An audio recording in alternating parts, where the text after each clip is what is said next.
Welcome back, Commissioners. Good afternoon. So we're just waiting on Vice Chair Willie or Chair Harrington. You can take back if you would like while we wait for him. To respect Chair Harrington's vacation, I'm going to Vice Chair Willie just down the hall. So let me just pop over there and see if he's joining or having problems.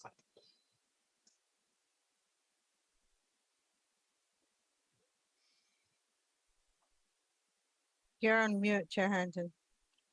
Thank you. I'm more concerned that earlier in our meeting, my internet dropped, and now we have some thunderstorms moving through. So I just don't want to have my internet freeze on you. That's all. Did you say thunderstorm? Yeah, Where are you? in Maine. I'm on vacation in New England. I'll be leaving tomorrow for New Hampshire. Wow. Welcome back, Vice Chair Willie. We'll turn it back to you. Yeah, sorry I'm late. I had a little technical problems, but hey, we're back. We are in work session. We are on item 2 for the Community Development Home Program. So Jenny Proctor, are you ready? Yes, thank you so much, Vice Chair Willie, and thank you, Commissioners.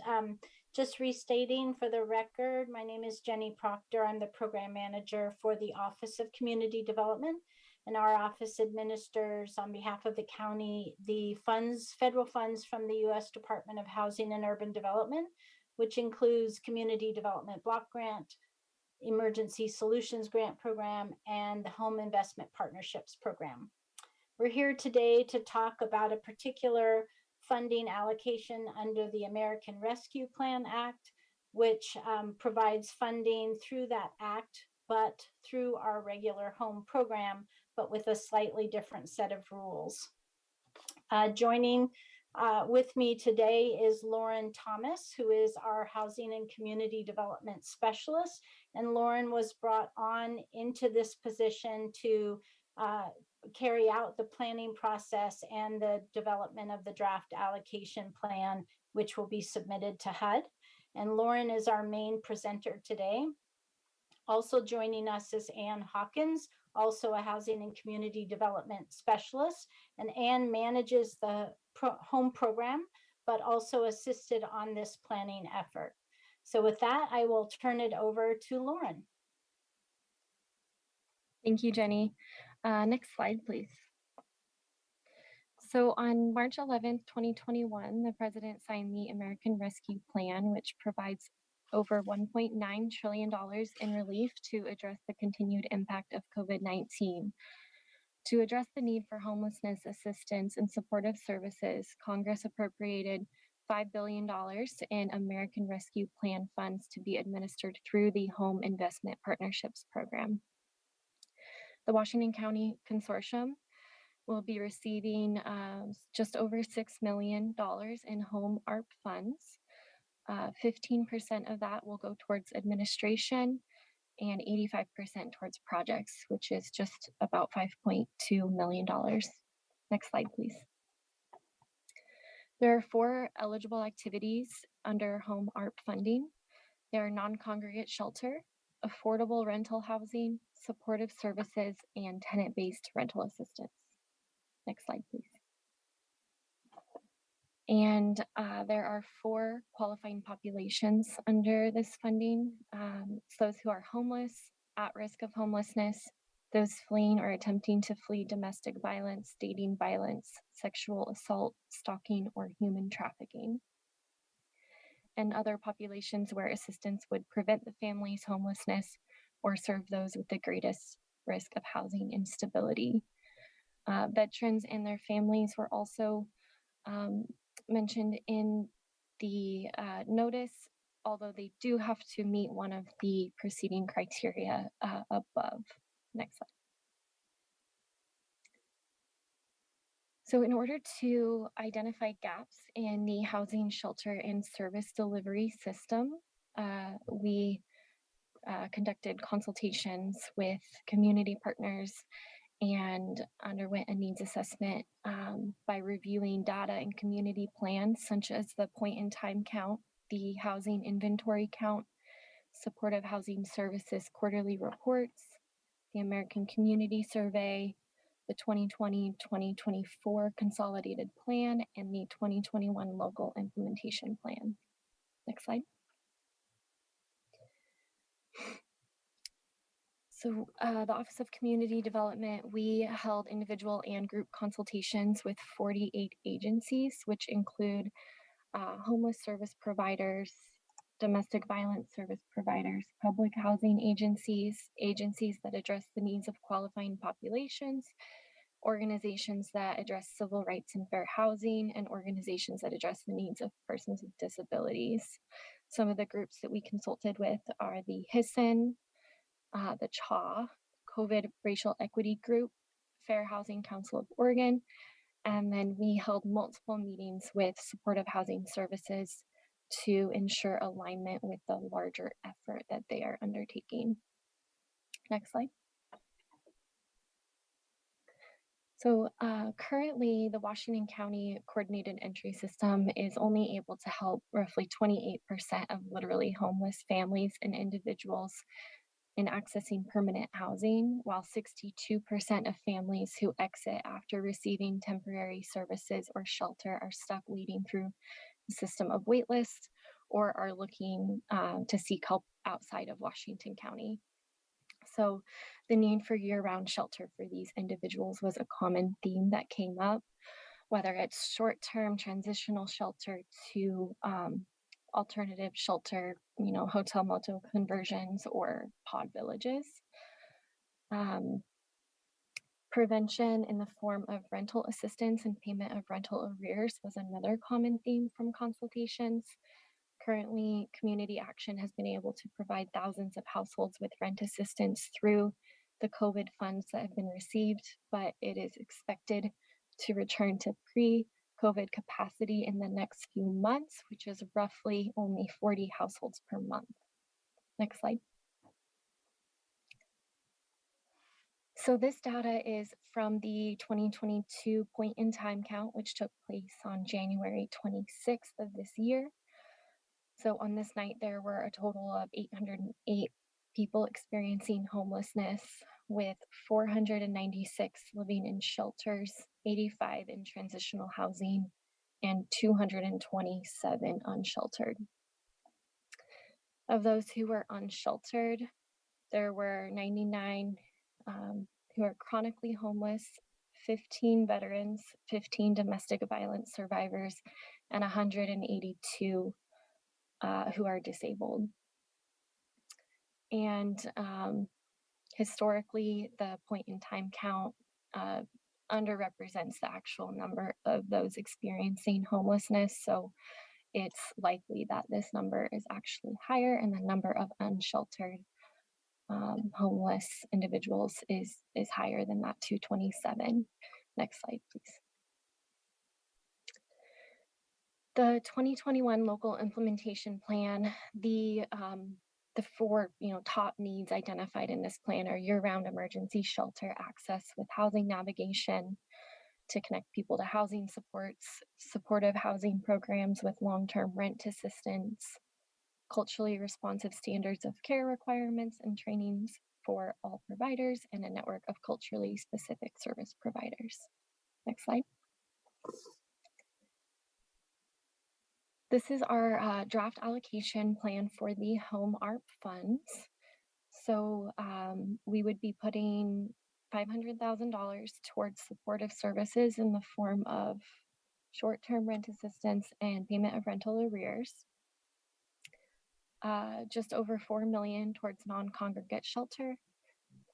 And then we'd be putting $305,000 into nonprofit operating and $305,000 into nonprofit capacity building. The remaining 15%, which is $915,000, will be set aside for administrative costs, And if there's any left over or under use in one area, we can move it to another category. So this allocation plan was developed to address the high priority need of non-congregate shelter as expressed during the consultations. The nonprofit operating and nonprofit capacity building is built into the plan to ensure that the agencies carrying out the non-congregate shelter projects have funding to support their internal organizational needs.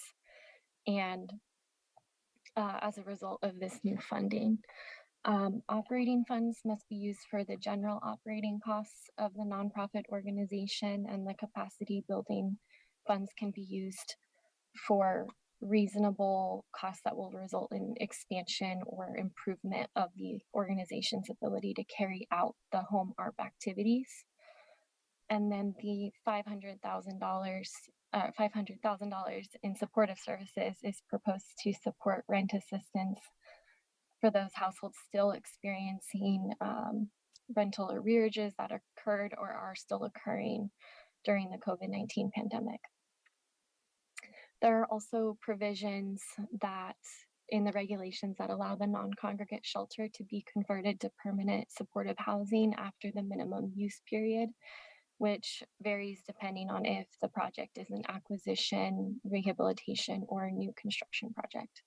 Next slide. Participating jurisdictions are required to hold a minimum 15-day public comment period followed by a public hearing on their draft allocation plan prior to submission to HUD. July 14th was the last day of a 30-day comment period, and on that day we held a public hearing in front of our policy advisory board to provide community members with the opportunity to comment on the proposed plan. We did receive one written comment from Rachel Schwitz with Family Justice Center in support of the plan and was included in the draft plan that you all received. And on that day, July 14th, the Policy Advisory Board voted unanimously to endorse the draft allocation plan to go forward to your board. Next slide. So this is our general timeline working on the home ARP funding. We conducted the needs assessment and held consultations from December to April and developed the plan in May and June. Our public comment period was from June 15th to July 14th, with our public hearing on July 14th. We're at the work session with you all today, and we will be seeking approval from your board on August 23rd. After board approval, we will be submitting the plan to HUD as a substantial amendment to the fiscal year 2021 action plan no later than September 6th, and are looking to get full HUD approval by November. After we get HUD approval, staff will develop and approve allocation or application and rating criteria and put out a request for proposal in early 2023 with the goal of having these funds available by July 1st. Next slide. Okay, so you can open it up to any questions.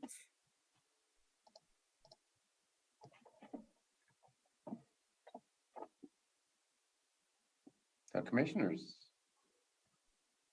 comments, questions? Catherine? Thank you, Vice Chair Willie. Thank you, Jenny and Ann and Lauren, for putting all of this information together.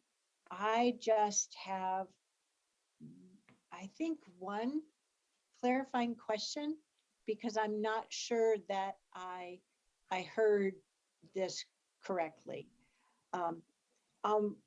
One of the slides, I thought you mentioned that community action will be, was able to help a lot of people with rent assistance needs, but in the next few months, they'll need to change their service level back to pre-COVID levels. Did I understand that correctly? Okay. Yeah, so I had consulted with Catherine before she left Community Action, and she said with the ERA funds starting to wind down over the next few months, they'll be kind of going back to their pre-COVID capacity and funding levels. And so it's going to look a lot different with those Yeah. funds kind of slowing down. Yeah. And so that's why we wanted to make sure we are continuing to put money towards that to, keep people in their homes. So that's where, when we got to slide 10, where you had the chart of the different categories of funding, I believe I internalized that supportive services 500,000 is really aimed towards rental assistance. Am I Yeah. catching that correctly? Yeah, so in our plan, we supportive services, there are a lot of eligible costs associated with that, but in our plan, we did specify short-term rental assistance, which is up to 3 months, and payment of rental arrears. Okay. So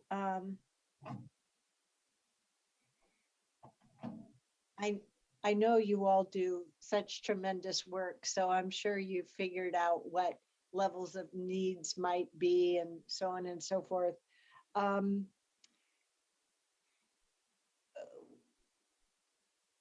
And let's see. I'm wondering, in terms of nomenclature, what I was doubting myself, right? I was doubting that I heard it correctly and understood it, given that the table also has tenant-based rental assistance and affordable rental housing. And I was like, okay, so I'm, oh, it's the short-term rental assistance, whereas tenant-based rental assistance is probably longer term than those 3 months. Got it. Okay. I'm starting to Yeah. get it. No, Yeah. that's right. And tenant-based, it follows the tenant. So it's Oh, just right. it's operated a little bit differently, whereas rental assistance Yeah. under Thank you for supportive service. catching me Yeah. back up. Yes, yes. Yeah. I didn't have my facts forward enough in my brain. So thank you for catching me back up. I really appreciate it. Wow. A lot of thoughtfulness, consultation, looking at conditions has gone into this. So thank you so much for all the work that you and others have put into this recommended approach. I really appreciate it. Thank you. Any other comments from the commissioners?